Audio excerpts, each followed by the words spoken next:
Welcome to the Pot of Inquiry, everyone. I am really excited about this week's guest. It's Fritz Haller. Fritz is the CEO of a company called Endolastic, and they make a product called the Endoband. They have developed technology that is really far superior to what's being done currently with gastric bypass procedures and other types of weight loss surgeries that would fall into that category. And I think you'll find his story extremely interesting because he was a two-time world champion in Whitewater, was the coach of the Olympic team, and came from a family of surgeons and then went into the medical device industry and developed some great products that I think are going to change the whole way that these surgeries are managed. So please enjoy my conversation that I have with Fritz Haller. Welcome to the Pot of Inquiry. Ready for some thought-provoking cerebral whipping and the destruction of ridiculous medical dogma? Want to shift those stale, moldy old paradigms? Well then, don that thinking cap of yours, get down in the cave, and join our host, Dr. Stephen Barrett, for this week's episode. Let's start spelunking. All right, everyone. Welcome to the Pot of Inquiry. Really happy to have my guest, Fritz Haller, here today. Fritz is the CEO of Endolastic. Is that correct? Did I get that is right? Mm-hmm. All right, awesome. Well, before you tell us about this very innovative technology that you have for gastric bypass procedures, which I'm really excited to learn from you today. Give us some of your background, because you're like a two-time world champion, and I don't have many world champions on. So welcome to the show. That's right. That's absolutely right. Yeah, so I was born in Baltimore, one of four kids. My dad was chief of pediatric surgery at Johns Hopkins back before that existed. So he was part of the Blue Baby, Dr. Blaylock, early heart surgery back at Hopkins, and sort of ran that pediatric surgery program. Cool. So that was my background. My mother was a surgeon too. I ran as far away from medicine as I possibly could. My older brother as well. Yeah. I have an older sister that's actually an eye surgeon. So she got caught up. I guess the oldest. She couldn't run. Oldest couldn't run. Yeah. But we went as far away as we could. And my brother was an All-American lacrosse player at Hopkins. And then I just got into kayaking and canoeing at summer camp in Tuxedo, North Carolina when I was growing up. And it was actually a non-competitive camp, which is sort of interesting. You got rewarded by running your slalom gates on the lake. There's these gates that hang down from wires, and you run your canoe at that time through them. If you get a certain amount of time, you get to go on a different river. So that's your reward. Okay. No medals, nothing like that. So, of course, that's not how we saw it, right? So we were always competing. Right. And after the 72 Whitewater Slalom Olympics in Munich, two of the campers who had then graduated on and had made the Olympic team in Whitewater Slalom came to the camp, and after dinner, of course, canoeing was my thing and kayaking. So I watched the video of their participation in the 72 Olympics, and everybody, it was an after dinner event. Everybody got up and left, and I noticed after about 10 minutes I was still sitting there. Yeah. I was blown away. I could not even believe it. I think I was 12 or 13 at the time. Okay. And I think, how memories are. I think I had an actual thought that I'm going to do this and I'm going to be an Olympian and I'm going to race for the U.S. team. I don't know. I had no idea that was going to happen at the time. So that sort of takes you back to that whole genesis. And then many years later, that actually happened. So I actually went through the process and I made the U.S. team. And then my brother made the U.S. team. And we raced in the two-man Whitewater Slalom event, and we won 2 world championships, 81 and 83. Yeah, and then I have Then you ended up coaching for the Olympic team, right? I have a love-hate relationship with Olympics. So 80, I was first boat on the team because I was world champion in 81. So I was I was already first boat in 80. Right. It was the winter of 80. We were actually we were doing winter training. And the word came out that the U.S. team was boycotting the Moscow Olympics in 80. Oh, I remember that. Yeah. Yep. Yep. Oh yeah. Oh yeah. So So there we were. okay. So the dream was gone. And Wow. that's 4 years. So the way the Olympics works, not too many people can survive 4 years. This was before, Right. this is before the dream team A and lot of this. Yeah. professionals compete, things like that. Right. So at the time, and it's still that way in a lot of cases, I know it's changed, but the person that sent you to the Olympics was Uncle Jack or Coca-Cola Okay. or a combination of the two. It's not the government. The US government had Right. nothing to do with Right. it. Right. So I love Jimmy Carter. I think he's wonderful. I know he's a great human being. He crushed our dream and Yep. made it political. He Mm. literally stopped. We had 113 world champions across track and field, weightlifting. We had four on the Whitewater team. I was one of them. Because we were the strongest Olympic team in the world, if we didn't have any world champions, there would be no political leverage. So he reached across politically and he stopped us. He stopped our entire team from competing. Mm. And that's okay. The Ronaldo Leamayas, who was at University of Maryland in track, he became a pro football wide receiver. That's fine. But for the weightlifters and the walkers and the whitewater slalomers, it Right. was a real drag for us.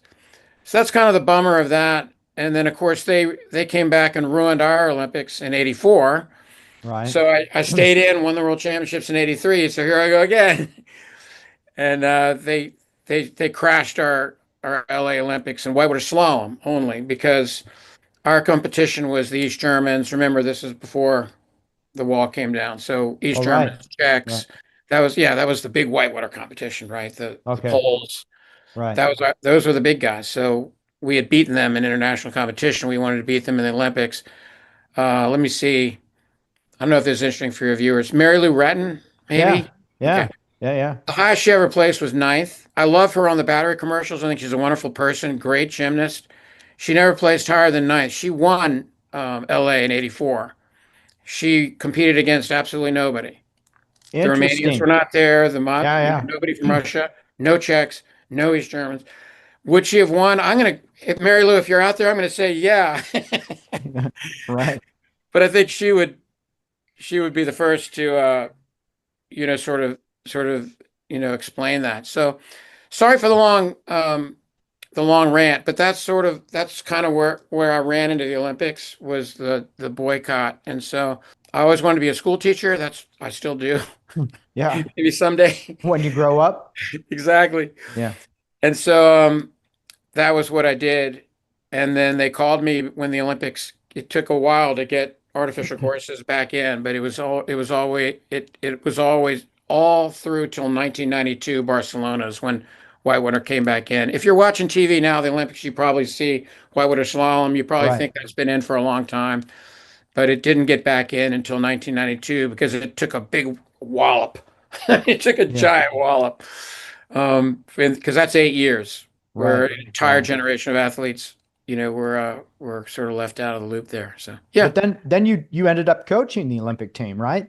they called me to have me coach again the U.S. team. It's every 4 years. They call it a quadrennium. So in 1988, they hired me to coach the U.S. team, which I did, Right. and I was fortunate enough to have a gold medal. I coached a gold medal, actually a two-man boat because that was my That was your forte. my forte. Yeah, good way of putting Interesting. it. And Interesting. they're friends. I'm friends with both of those today. I'm really my dream was to get up there, but little known, like people probably don't know this, but if you go to Colorado Springs on Pikes Peak, if you Right. call out Pikes Peak, there's a big wall. Every Olympic champion's name is carved in the wall at Pikes Okay. Peak. So in my dreams, if you're listening, you might be able to relate to this. I never thought of, standing on an Olympic podium with a gold medal. I just thought of being in the start and knowing I was the fastest. That was the dream. Right. But then for some reason, I thought it'd be really cool for my kids and everything to have my name on Pikes Peak. So my two athletes, Joe Jacoby and Scott Strasbaugh, after Barcelona, I went up for the ceremony and I watched their names carved in stone. Wow. That's pretty sweet. It was actually better. It's Yeah. funny you say that. It's, Yeah. what's better, individual accomplishment or coaching others? Mm. 100%. It's not even close. Yeah. Not even close. Coaching others and helping others is not even, it's not even a comparable. Well, I think that's why a lot of physicians do what they do too. And so well, you went from the world of excellence in kayaking, whitewater and all. How the hell did you get to what we're talking about today with your very innovative technology for gastric bypass? That had to be a big abyss between then and Huge, now. Yeah. huge. The U.S. team trains in Chile in the winter because Okay. that's their Right. summer, and Right. the U.S. ski team trains in Chile in the summer. So the U.S. teams have or at least back then that was the case. So that was a U.S. team contract that we would go and train in Chile, and there was a place we went, and so that's where I met my wife. Was in Chile, and so my kids are half Chilean and half American, and so don't want to say that too loud. They're all American. So that was my experience there, and somehow I got into alternative pharmaceutical, sort of different types of alternative medicine. I got into working in that field. I started a company, and I was looking for a product actually for another company, and it was Cook Medical's product. And I called Cook Medical, and after the conversation, they said, "Well, you can't have the product because we have a distributor, but we are looking for a business director." Okay. That's based in Santiago. So that's how that started. So Okay. here I ran as far away as I could, and I came right back, unbeknownst to me. Right. And I learned the product device, endoscopic device world, and I just sort of moved through that. I became a product manager, director, director of product management, senior director. You know the drill. Just kind Right. of worked through that, and that was it. So I was in So charge. let me interrupt you for a second because I want to make sure I'm clear in understanding your story. So Cook Medical was in the endoscopic world for gastric bypass or No, different not at all. technology. Okay. Not at all. So Cook Medical made endoscopic accessories. So that was anything from, upper endoscopy, lower endoscopy, colonoscopies, Okay. forceps, cameras, Right. soup to nuts. Okay. Doctors out there that are familiar with Cook, you're probably thinking of Bloomington and Bill Cook, and that's cardiology, urology, Right. all the birth of all those accessories. Boston Scientific and Cook are right there in Bloomington, or they were originally. And so Bill Cook was just a genius, and he he's just a classic Midwestern businessman, and he believed that the whole body was just built with tubes. Everything was a tube, Right. which is, you know, it's Right. not wrong. No. And so that's where when the Seldinger method came in, where you could actually, put a needle in and then introduce a catheter into the vein, that was groundbreaking. And there he was in the early 60s with a little Bunsen burner and a bunch of tubing, and off he went. And Hmm. that he was really a pioneer. So that's where all of Cook Medical was. Cook Endoscopy is here in Winston-Salem, North Carolina. It's the only strategic business unit, is what they're called, that's outside of Bloomington. If people Okay. are familiar with Cook, maybe that might explain a few things. All right. All right. And so you worked with them for quite a while, went up the ladder, so to speak. Yeah. Then was that a genesis where you're looking at this endoscopy and then you start to think about, well, now I can do what we have with this product in Endolastic, or how did that happen? Great question. So Cook invented and launched this product, which is fairly low tech. There's not any gene therapy involved or cables or chips, but it's a little thimble-like barrel. It's clear that goes on the end of an endoscope. It's an endoscopic accessory. Right. You assemble a bunch of latex or isomeric bands around the barrel. There's some Right. cords that are involved that help shoot them off. Then the cord goes through the 180 centimeters of the endoscope out to the operator. Right. There's something that looks like a fishing reel, and you sort Okay. of turn that handle. It tightens the cord.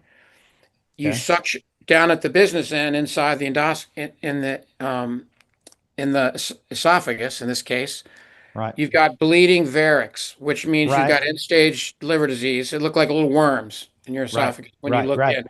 Right. You look in, you are the endoscope, right? You're on the screen. You are it because that's the lens. So you look and you place that barrel right over that engorged worm that's about to bleed, and Right. it's very dangerous. You hit the suction button, in comes the tissue, you turn the handle, and the band shoots off and traps that engorged blood vessel. And that's kind of like docking a dog's tail. or maybe Mm-hmm. castrating a cat. In fact, it's exactly like that. Okay. And that squeezes, it decompresses that channel. They're not in danger of blowing out. You move from channel to, you do the next one, you do the next one. You've got, Right. 6 or 10 of these multi-band. It's called a multi-band ligator. Okay. That was my project. So when I was starting off as a product manager, um, Cook saw that as a commodity. It's a great product, but the market was about 150 million.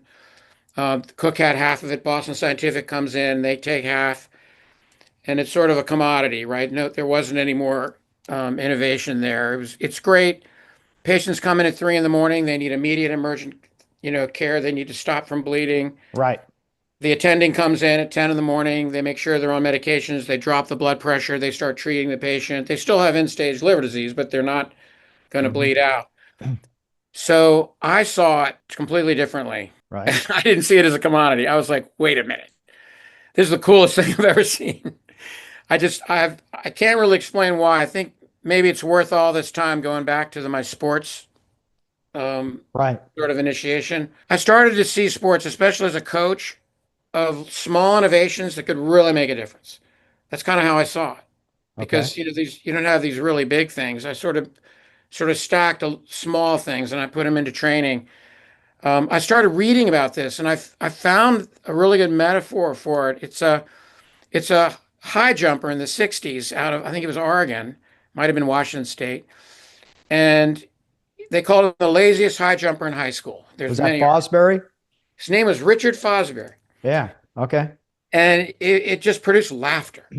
What he Wow. would do as a high school student, he would run up to this bar, which was, high school, record distance for the state.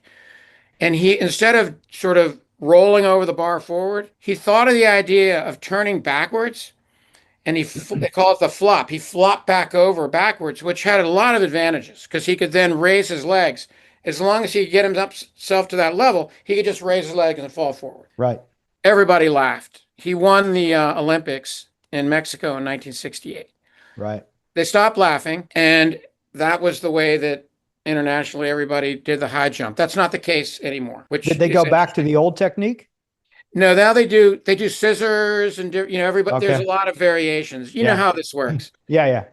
Yeah. Yeah, sure. And foot surgery, there's Right. always these new. What was it? The U.S. Patent Association in 1936. Anything that is ever going to be invented has Has already been. been. Yeah. Yeah. Yeah. That was I think a patent examiner said that. It's like I've got the easiest job in the world because everything that can be invented has already been It's invented. great. It's like, wow, You gotta love this. Yeah. Yeah. You have to love this. Yeah. And so I was really taken by that. So I started looking for these things. Okay. Even though I was in kayaking, I needed inspiration from other areas. And so I won't go on and on, listeners, about this, but I ran into this, I think it was Pablo Morales, check me, because there's others. There's a guy named David Burkhoff with the Burkhoff blast off. But in backstroke, you literally shoot off, and the fastest stroke is actually underwater dolphin kick. Mm-hmm. That's just documented. That's as fast Okay. as you can go. Well, this is back in the 60s, early 70s. So what this guy Morales and Burkhoff did, and I can't remember which one was first, but they shot off in an international competition and they never came up. They never Right. came up. They Okay. literally went to the 50-meter mark, turned, and then blasted back off. And I think then they did come up because, oxygen deprivation and stuff. Right. But they were so far ahead. And, listeners, you probably now have seen, Michael Phelps and how on the last wall he stays under and that sort of change. There's many examples. But you got to remember all the way back then. So I was just taken by that. And it was so powerful, they actually had to change the rules. So now at 15 meters, there's a red buoy, and Okay. you have to come up or you're disqualified. Oh, interesting. Okay. Yeah, if you can make them Yeah. change the rules, Right. you really got it's good. Yeah, exactly. You've really done something good if they have to change the rules. Yeah. Exactly. Yeah. So I was really taken by that. So fast forward, I'm looking at this, device that's, suctioning up these bleeding varics. And then they got another indication for hemorrhoids, which is really made a lot of Mhm. sense Right. on the other end. So when you're doing a colonoscopy, you go ahead and get the patient to go ahead and pre-consent. Right. If if we see hemorrhoids and you're already under conscious sedation, will you consent to have it just, we'll flip the scope, retroflex it, and we'll just band your hemorrhoids and then you're done. You won't even know that it Right, happened. right, right, So that's actually gold standard today, right. with band ligators. So then, at the time, you know how doctors use things off label, Oh as yeah. long as they're responsible. I'm sure Right, listeners yeah. out there, Yeah, yeah. sort of benignly or sometimes cavalierly. Sometimes, some people take some, some qualified risks. Well, with Barrett's esophagus, so you're talking about people with gastric reflux who have an incompetent lower esophageal sphincter, or gastric Okay. junction.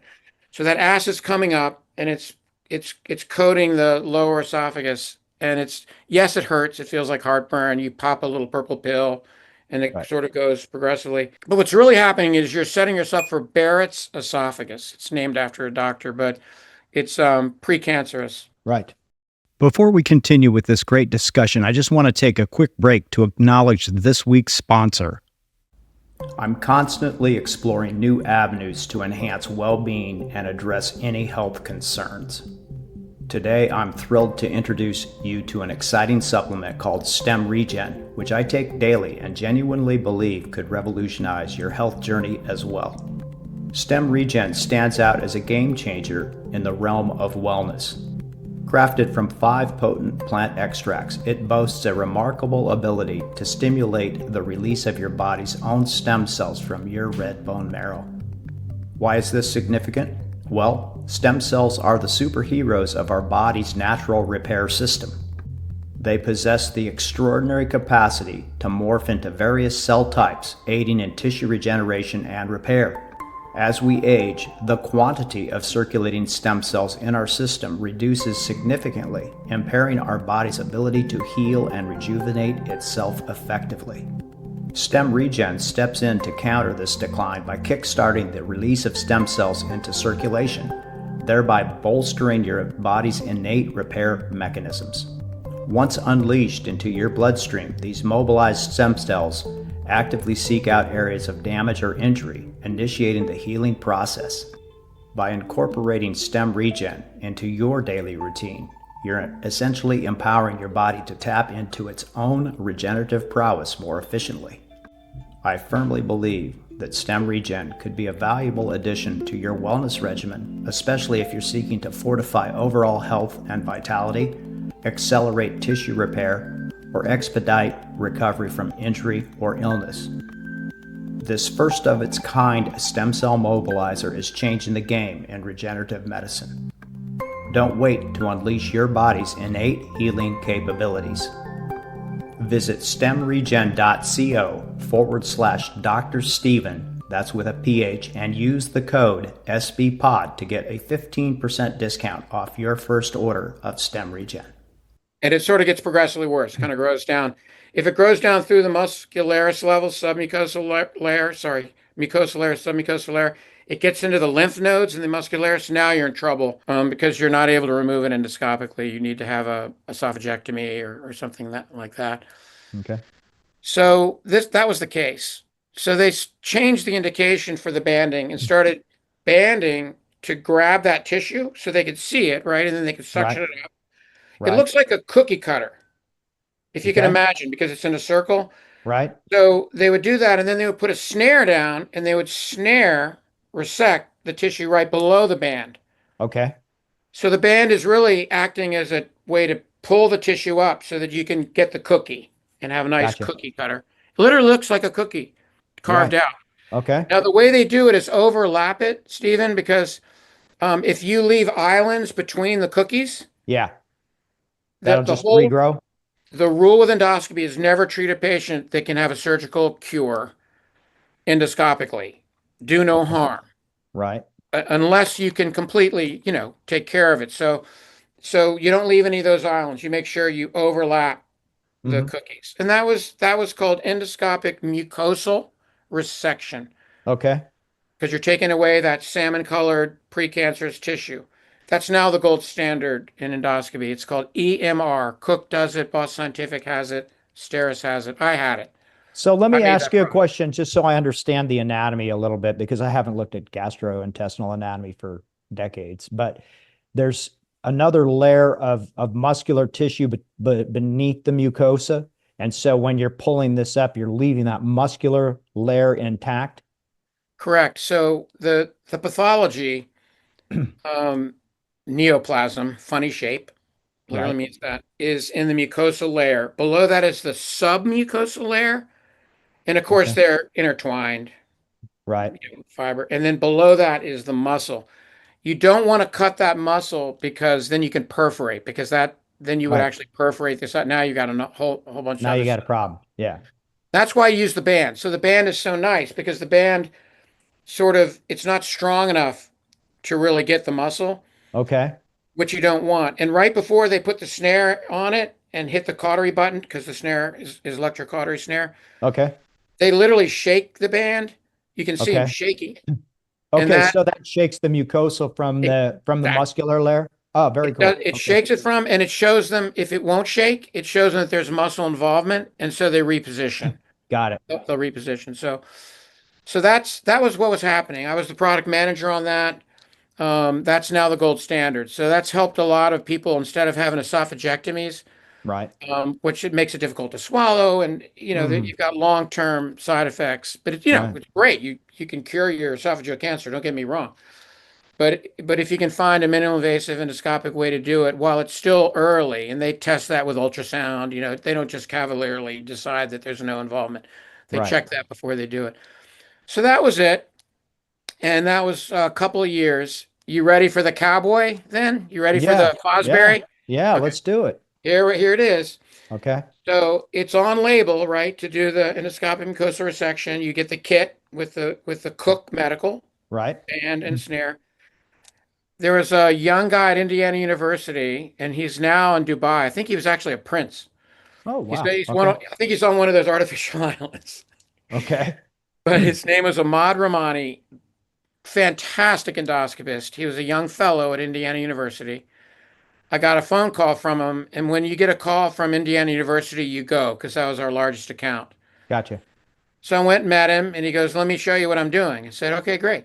He said, "Well, I go down to take care of the pathology of Barrett's esophagus. So I do the cookie cutter route, and then I'm not satisfied because I'm just treating the symptom, right? I'm just taking care of what's Right. already been built up.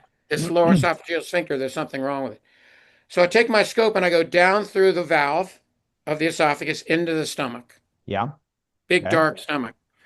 I turn my wheels on my endoscope and I retroflex the scope back up.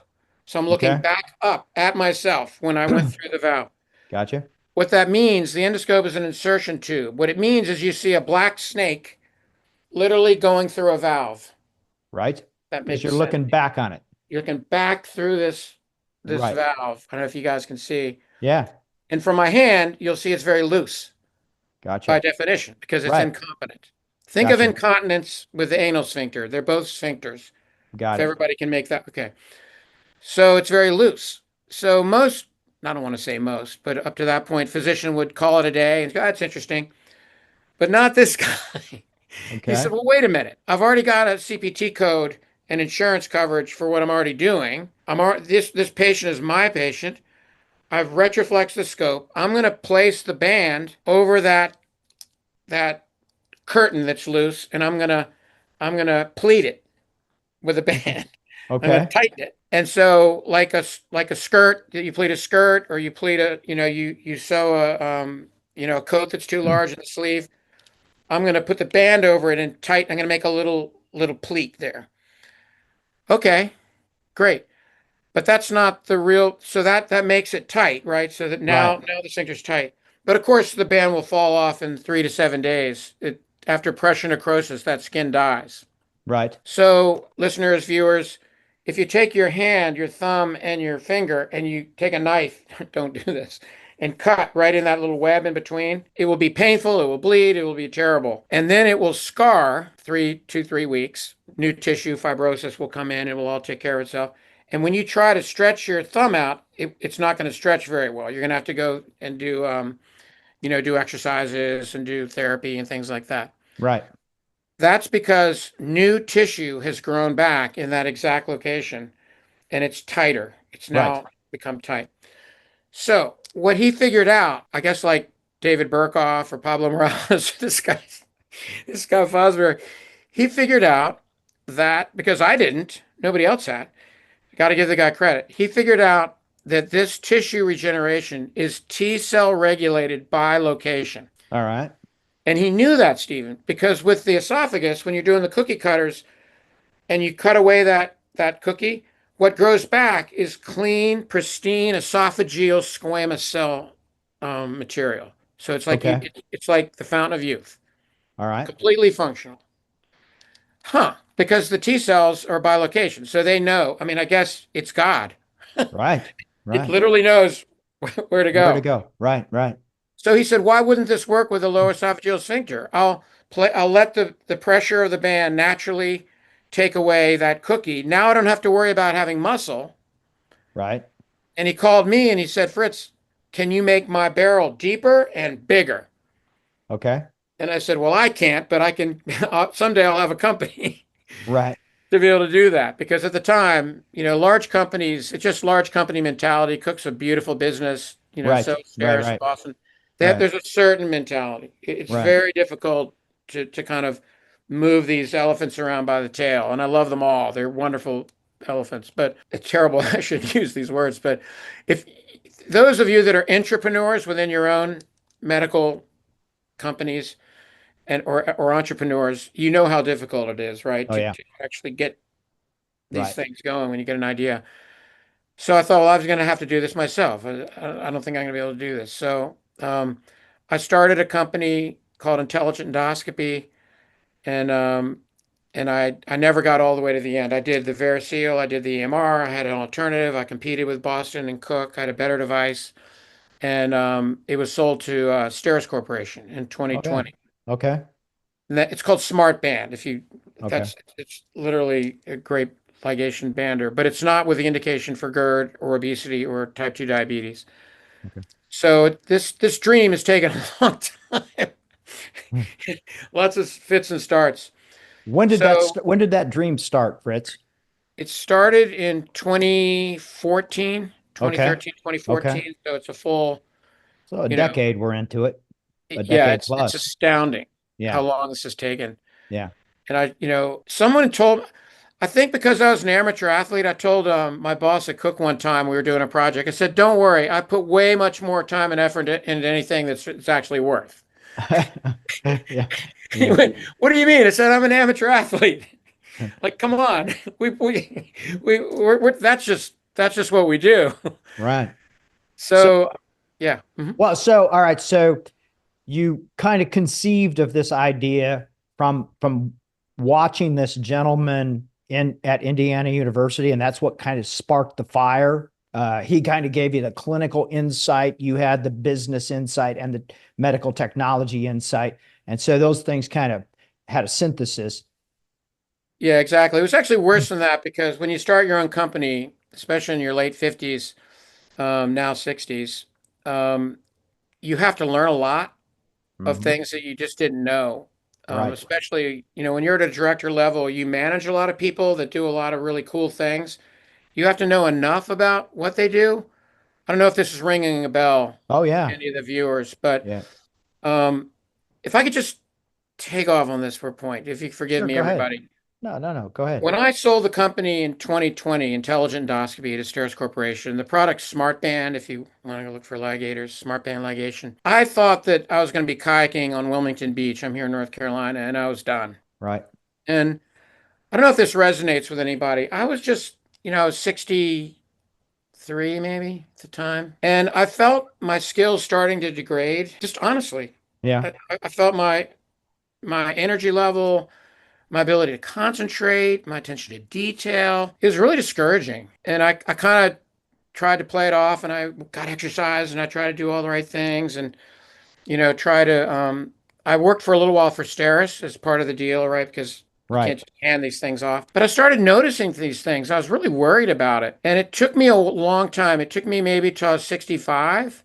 I don't know if this is different for everybody, but I realized that, yes, that's true. Yes. But then I realized that my decision making and some of my experience levels were actually really valuable. I realized, wait a minute, I didn't lose that. Right.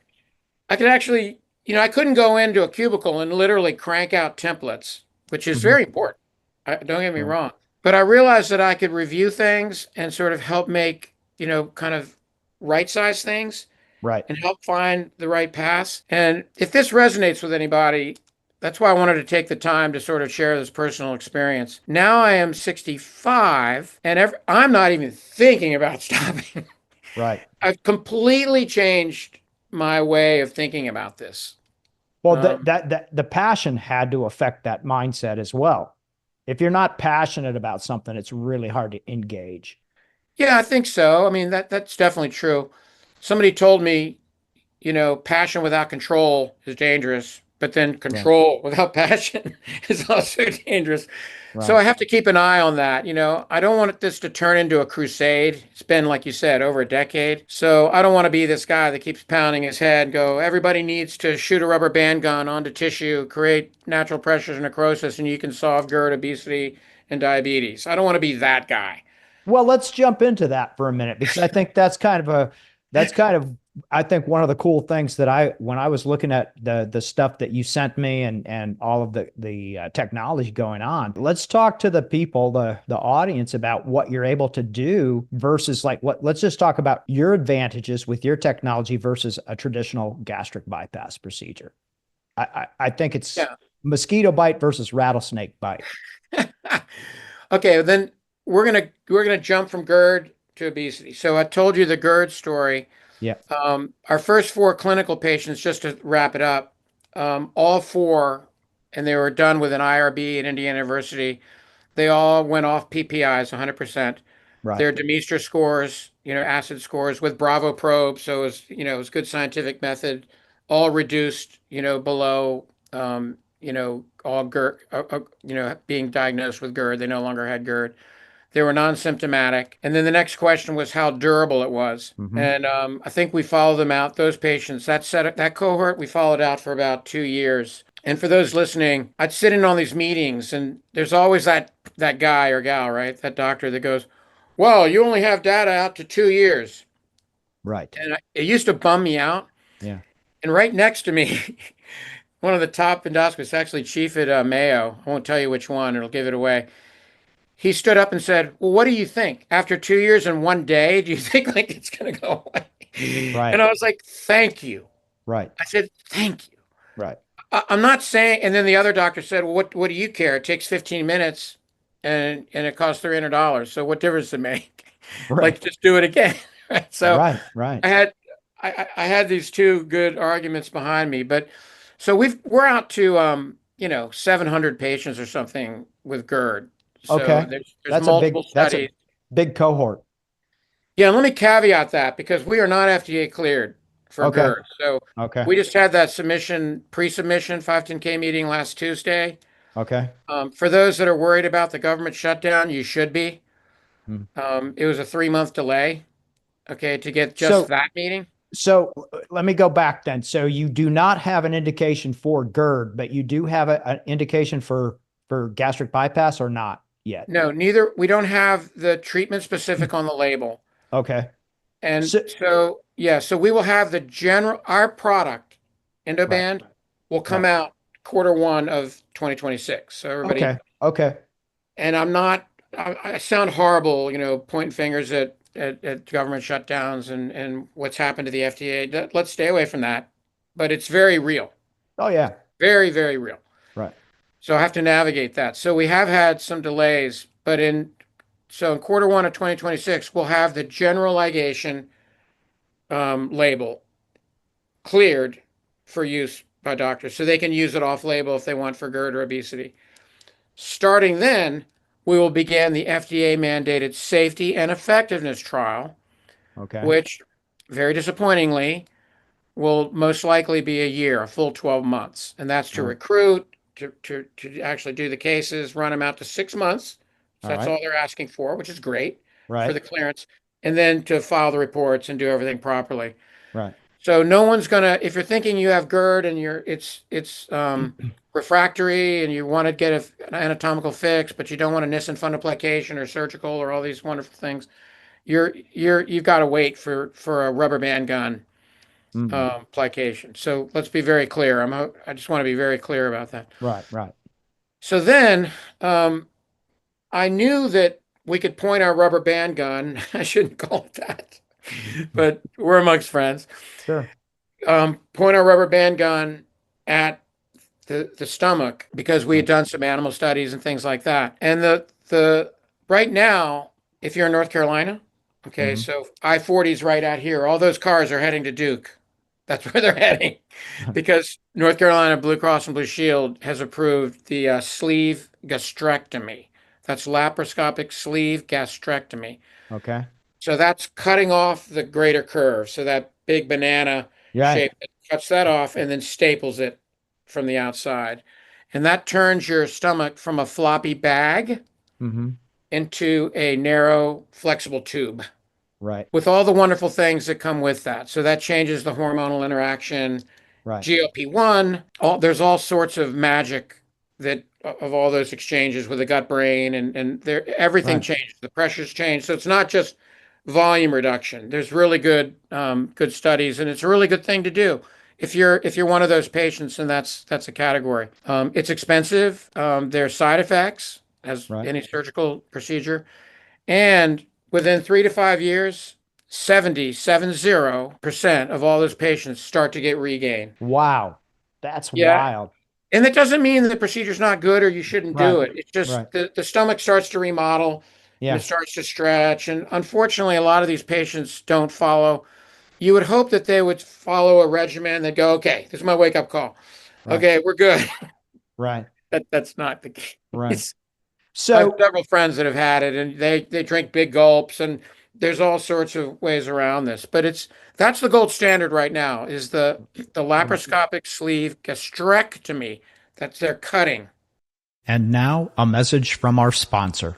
I've been taking Nature's Marvels bioregulatory peptides for more than 3 years now on a very consistent basis. It's an integral part into my wellness journey, and I can't imagine not even going on this journey without that. These are designed with cutting-edge science to optimize and restore your body's natural processes. After 3 years, I can say without a doubt, this isn't another wellness product that just gets pushed to the back of the cabinet. This is the real deal for human optimization and longevity. Start your journey today with Nature's Marvels. Our website's below. So Okay. what do you think, Fritz, as far as, you don't have to tell me something if you feel it's going to jeopardize your FDA submission and that type of thing. But one of the things that I think I picked up from your website looking at it is that in contradistinction to this traditional way, the gold standard, as you just referred to it, it seems like this is going to be much less invasive, much safer for people, and probably a much faster recovery. No, absolutely. Well, the fact is, we're talking about obesity now. Right. The pandemic. It's a huge pandemic.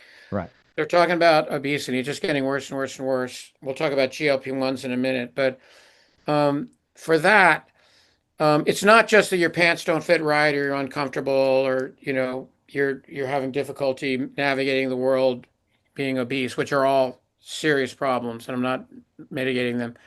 But what's happening is you get something called fatty liver disease Mm-hmm. Right. and Now, NAFLD. NAFLD, Yeah. NASH, the old Right. one, Right. non-alcoholic.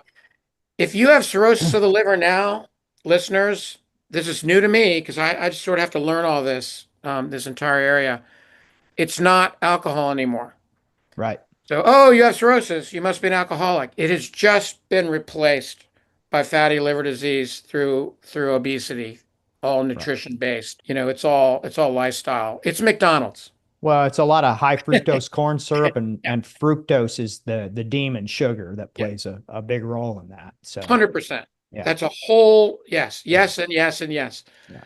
So there you go. Here's the cool thing. Again, just read the study. If you're on any one of the stages of obesity, one, two, three, four, if you can reduce your total weight loss, if you can achieve total weight loss, TWL, total, Mhm. Right. by 5 to 7%. Okay. Yeah. So if you're 300 pounds, that would be 10% 20. would be what, 30 pounds? So that'd be Right. like 20 right Right. there. Yeah. Not too much, right? Come on, Right. guys, Right. gals. If you just do that, according to this latest research, you will decrease the chances of having fatty liver disease, which is all related to cardiovascular. That Right. this whole thing is a cascade. Right. That's all part of it. By 55%, 55. Wow. Yes. Wow. Yeah. No, it's It's huge. just really exciting. Right. And Yeah. so, So yeah. that's why I think I think your technology is going to be adopted very quickly and to a much bigger scale because of the less invasiveness of the procedure. Because I know that the concept of gastric bypass is nothing new. And it's Right. not new to physicians and it's not new to the general public. But I think there's a barrier to entry for a lot of folks that would consider this, but they don't have a less invasive option, which I think when you guys hit the market, hopefully in 26 or early 27, there's going to be a massive uptick of the number of these procedures being done. It's very similar to the incidence of arthroscopies of the knee versus open knee procedures. When arthroscopy came on the scene, the numbers went through the roof, and there were skeptics that were saying, well, a lot of this is unnecessary and all this other stuff. But when you really looked at the data, it was the fact that these people could treat something without opening everything all up and taking months and months versus weeks to return to their activity. So I think that's what you're going to experience. I wish I knew more about knee and foot surgery. I just don't, because Right. my whole learning is through gastrointestinal endoscopy. But yeah, to look at it, here's a couple of numbers sort of to think about. So you want an anatomical fix Right. for GERD. Yeah, you can take proton pump inhibitors, of course, and just like people, put in contact lenses until LASIK, and they still do, but Right. my sister, who's an eye surgeon, couldn't believe that people would do LASIKs. They would actually laser their cornea. Right. She's like, wait, I'm going to wait and see. Right. But they do because they want an anatomical fix. Mm-hmm. That's a natural thing to want to Right. have. And so if you relate that to to GERD and obesity, now we're talking about obesity. It's the same thing. Let's jump to GLP-1 inhibitors, Right. glucagon-like peptide inhibitors. So they have done. Okay, wait for it, everybody, because you're gonna say this guy is such a salesman. They have done absolutely nothing. Okay, in terms of the obesity pandemic worldwide. Worldwide, they've Right. had some effect in the U.S. because of all the marketing. I mean, it's just crazy marketing. Right. And you'll be interested, listeners, to hear that if you mention GLP-1s in Europe, I was just talking to a distributor in Belgium and France, they don't even know what it is. Interesting. I almost fell out of my chair. I had to Right. explain it to them. They went, "We do not know. What are you talking about?" I was like, "This is impossible." Right. So if you wonder about the power of marketing, Oh yeah. you don't wonder about it. Right. Now, what it has done is it has shown the hunger in the billions for US, okay, for obese or on their way to become obese patients wanting a fix, and Mm-hmm. they want it accessible. They want, Right. and so that syringe, they can grab it, they can Mm-hmm. inject it, and so Right. it's accessible. That's the lesson. Here's the bad news. I know you guys are annoyed with my statistics. 70% of all Americans who take GLP-1s, Ozempic across the board, go off the product within 1 year. Right. 70. Right. Now, why? Cost, adverse events, Right. discomfort, Yeah. go on and on and on. Right. But now, do you know, I know three or four friends they're on GLP-1 inhibitors and do really, really well? Absolutely. Mm-hmm. Absolutely. Right. And I'm sure that you can make that correlation with, with foot and knee and other areas. If people are dedicated, almost anything intervention, if you do it with a trusted physician and you work carefully and you stick with it, it's going to be successful, within Right. reason. But Well, that's the there's big lesson. That's the big yeah. lesson with GLP-1s. Well, Um, I think you draw in some interesting points there for the discussion because what you're saying is with this endolastic band technique, the endo band, you're kind of restoring normal morphology rather than other surgeries that just try to do something, or like a GLP-1 agonist or antagonist, excuse me. They're not, it's not natural. You know what I mean? You're not reestablishing a better function like, you know, you would ideally want to do. So I think that's why I go back to what I just said before. I think that the number of cases with this will shock people because there's a demand out there. And what other surgery can you think of that changes the entire metabolism of a human being and reverses type 2 diabetes and then all of the sequelae associated with that? There's not anything else that I know of that could be put in that category. It's really interesting. So you were talking about gastric bypass. So we're talking about two different things. So the gold Right, standard right now for obesity is the laparoscopic sleeve gastrectomy, okay? right, LSG, okay, when you see it. right, And that's when you get rid of the greater curve. So yes, you're reducing the volume, yes. right, But there's also a lot of other exchanges and pressure exchanges and hormonal exchanges and all these wonderful magical things that happen. And people do great for a while. And if they, if they use this to change their eating habits and their right, activity, of course, right. of course. And so that would be, the big success. So let's talk about just to follow up on what you're talking about. Let's talk about the gastric bypass. So that's a little bit different. So the gastric bypass, you literally take out the stomach, Mm-hmm. cut out the stomach. You pull the duodenum up. So there's the stomach, then the duodenal bulb, and then you have the duodenum and the small intestine. You literally pull it up to the esophagus because there's Okay. no more stomach. You're Right, removing the right. stomach, and then you create a pouch there. And Mm-hmm. this is had been the gold standard for years. It's now taken over by the LSG, the sleeve gastrectomy. This is very Right. invasive. This is very, Yeah, very extreme. yeah. And they create a pouch, and then they sew it. They do the anastomosis to sew it together. So now your plumbing is back together, and there's no more stomach.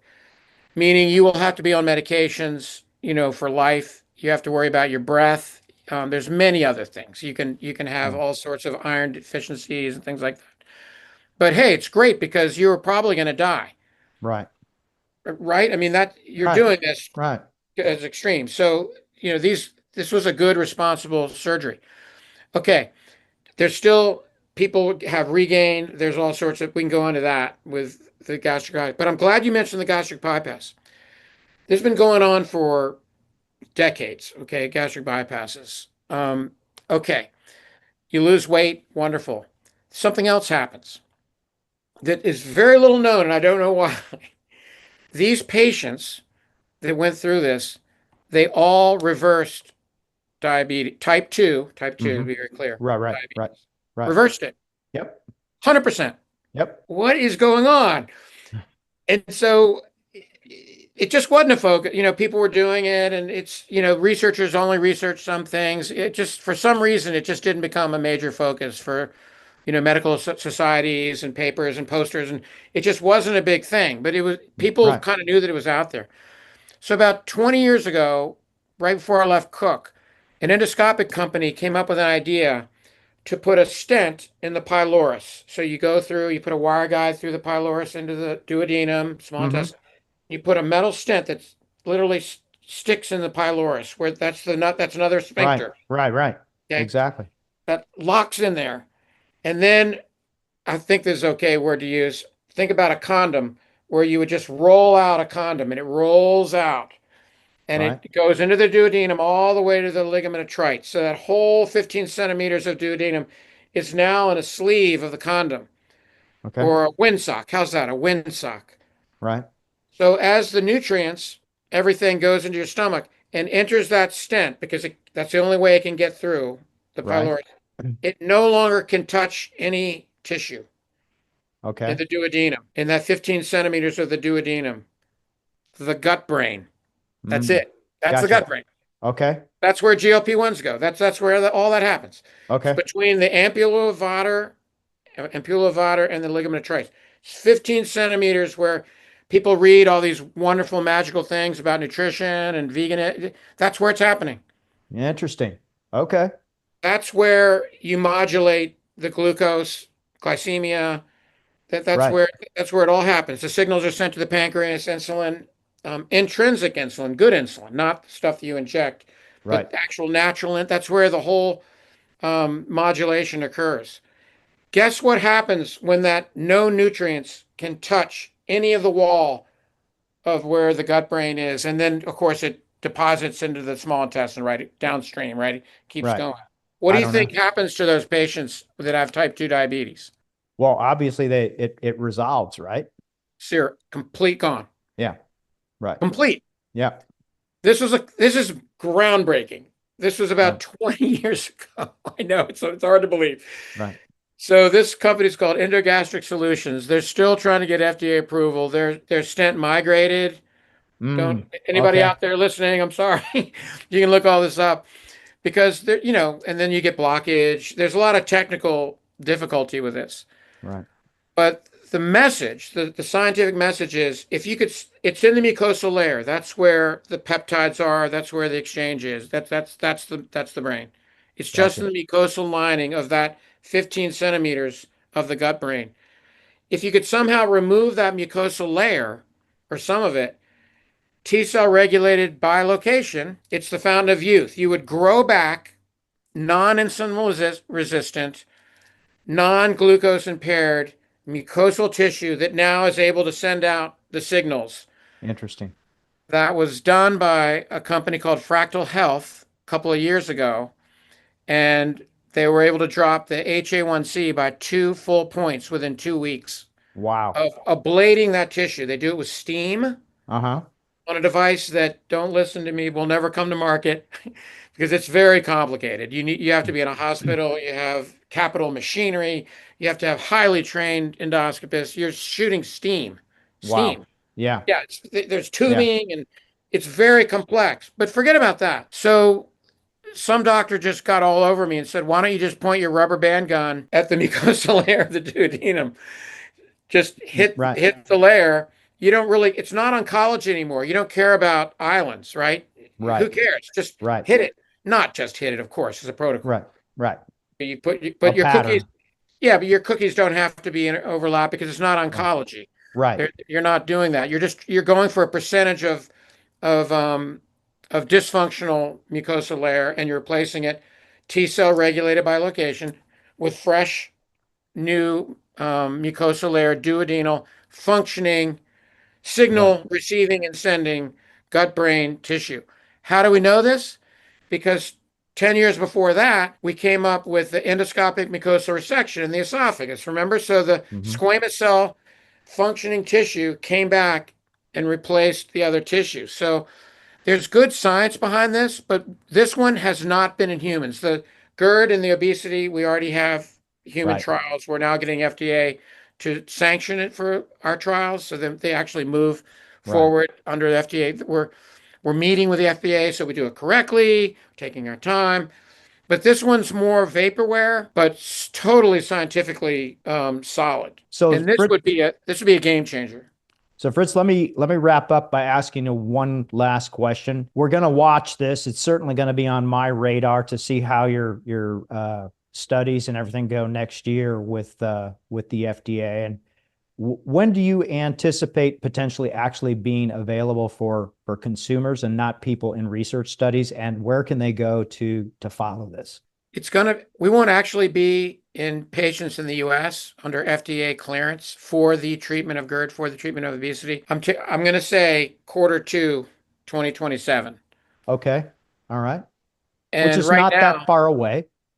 no, but Yeah. remember Yeah. Right. Right. the beach thing with the Yeah. kayaking? Yeah, Yeah. remember that? Right. Right. So I am, it's a small hyperlean company. So I don't even know if it's okay for me to say this, but I'm looking for investors and physicians that have a great interest in this Mm-hmm. is really my target. Okay. And I hadn't even thought about this when you Right. asked me to come on. I was just excited. I would love Yeah. talking about this. No, I think But I think it's hugely exciting, and I I wished you were on the market right now because I know a handful of people that would probably be knocking on your door tomorrow afternoon for it. But the point is that this is coming down the line, and if we make people aware that it is coming down the line, they can be on the lookout for it, and it's going to be I think it's going to be a hugely successful endeavor based on what I know in medicine as far as less invasive versus more invasive techniques. So, No, I appreciate that. And if you follow me on LinkedIn, Fritz Haller on LinkedIn, I apologize. I don't want to sound too salesy, right, coming now on a store near you. right, But I used to cringe on these things, Stephen. But I've realized that in order to make a change, and this is going to sound very grandiose, you almost need to I force myself out there. I almost have to get out and sort of shout the message. right, Because to get these technologies, I'm sure not all, but these, you do need an advocate, somebody that really is an expert and can shout loud enough. And for all those out there that have tried to do this, it is cringeworthy. Like, Stephen, I know having a podcast, it probably took you a little while, I'm right, guessing, to kind of get used to hearing your voice. right. It's Right. cringeworthy. Trust me, Yeah. when I hear this, I'm going to be mortified, Well, seeing myself out there. You shouldn't be. I think you're being a little hard on yourself, but they can get where your website is endolastic.com. Is that correct? That is correct. Endolastic.com. And you can reach me at I guess it's just Fritz at Fritz at endolastic.com. And if you want to be a part of it, you just want to hear more about it. If Yep. you want to, if you want to become a collaborator, investor, let me know. This is the exact target. We're looking for clinicians. We're looking for people that are in the healthcare Right. that, you got to put it, money's super, of course, money's so Right. valuable right now. Right. But if you think you want to put it in something like this, let me know. Or if you just want to talk about it, be a part in another way. If you have some other things, ideas or things you want to get involved with, kind of reach out to me through the website or through the email.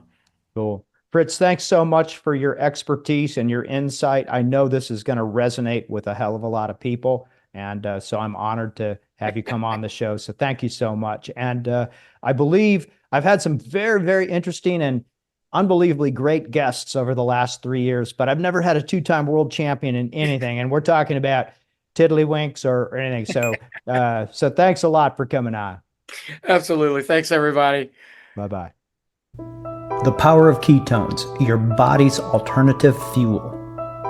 The folks at Approved Medical Solutions have done it again. That's right, with their new Clean Ketone Supplement.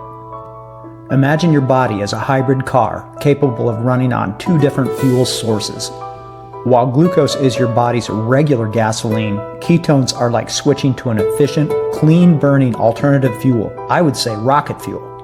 When your body produces ketones, whether through fasting, low-carb dieting, or intense exercise, something remarkable happens. These molecular powerhouses cross the blood-brain barrier, providing crystal clear mental energy that many describe as enhanced focus and clarity. But ketones aren't just brain fuel. They're efficient energy sources for your heart, muscles, and other vital organs. Think of them as premium-grade fuel that produces less metabolic waste than glucose processing. Research suggests ketones may offer additional benefits, reduced inflammation, improved metabolic health, and even potential neuroprotective properties. They're particularly interesting for athletes seeking sustained energy and anyone looking to optimize their cognitive performance. The best part? Your body is naturally designed to produce and use ketones. It's not about completely replacing glucose, it's about metabolic flexibility, giving your body the ability to thrive on both fuel sources. Whether you're interested in mental clarity, athletic performance, or overall health, understanding and harnessing the power of ketones might be your key to unlocking new levels of well-being. Approved Medical Solutions Clean Ketone Formula contains nature-identical ketones. These ketones provide the same fuel as those produced through a keto diet. Approved Medical Solutions Ketone Formula does not contain sugar, caffeine, or 1,3-butane-diol, and they are not ketone salts. I've been using them routinely now and notice a minimum of a 10% increase in exercise performance. By diving deep into cutting-edge research and real-world applications with leading scientists and practitioners, the Pod of Inquiry illuminates the science-backed path to enhancing your mind and body's potential. You can find us on all platforms, including Spotify and Apple Podcasts. Please join us. I hope you all enjoyed today's show and got some truly empowering knowledge out of it. You can always follow up on anything we talked about in the show notes found at our website, podofinquiry.com. If you think you might have tickled just a few neurons inside that cerebral cortex, please spread the word to your friends and colleagues and tell them that they need to get spelunking. Also, if you can take a minute to leave a review on your podcast provider of choice, and especially Apple Podcasts, that would greatly help the show and be so appreciated, provided it's positive. And if not, then just keep your pie hole shut and stay down in that cave. Let's keep spelunking. This podcast is designed for informational purposes only and does not constitute any medical or surgical consulting advice or imply a development of any physician-patient relationship. The opinions of guests who are featured on the show are not necessarily the opinions of Dr. Barrett or the production team. This podcast is owned solely by Barrett Medical and Surgical Media, LLC. While the show is highly oriented for physicians and healthcare providers, anyone interested in the improvement of human performance and understanding will find this a welcome goblet to sip from, or guzzle. However, no representation or warranties are made in any way whatsoever on this podcast for any products, techniques, or other things discussed. Invited guests are not vetted by the Pod of Inquiry for their qualifications and may have a direct or indirect financial interest in what they present and discuss on the show. The Pod of Inquiry disclaims any responsibility from anything taken from the show and used personally or professionally. It is a responsibility of the listener to perform their own due diligence prior to the implementation of any ideas, products, techniques, or anything talked about on the show.